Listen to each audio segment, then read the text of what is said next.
Thank you, Mr. Speaker. I ask for unanimous consent to revise and extend my remarks. Without objection.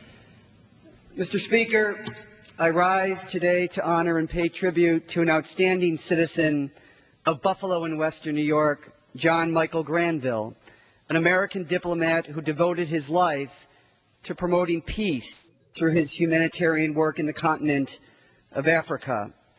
John Granville worked for the United States Agency for International Development in Sudan. He was fatally shot on New Year's Day after attending a party at the British Embassy in Khartoum. His driver was also killed. His sudden passing is a great shock to all of us, and my thoughts and prayers are with his family and friends at this difficult time.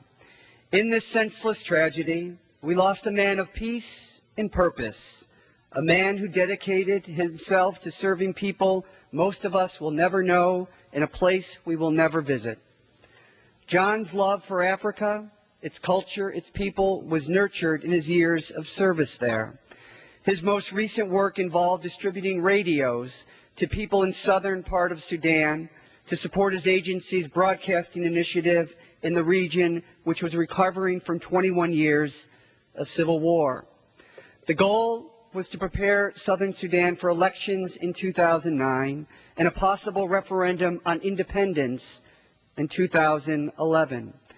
Before joining the United States Agency for International Development, John served as a Peace Corps volunteer in Cameroon, where he helped build the first school in a rural village there.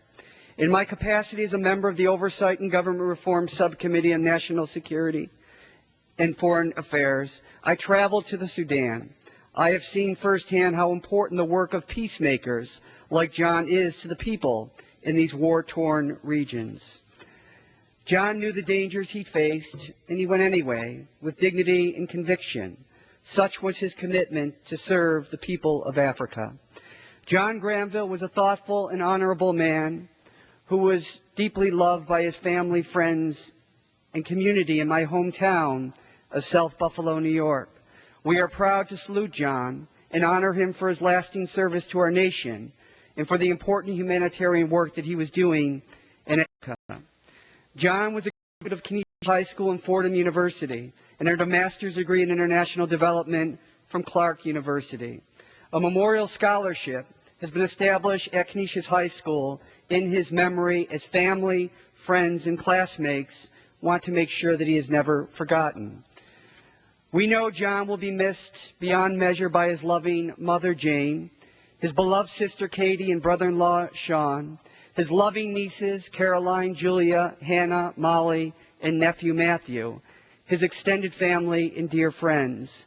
I take the liberty of honoring John's life and legacy by including the statement issued by his family shortly after his death. And it reads, John's life was a celebration of love, of hope, of peace. He will be missed by people throughout the world whose lives he touched and made better because of his care. Everyone who knew and was influenced by John will mourn his loss in their own way.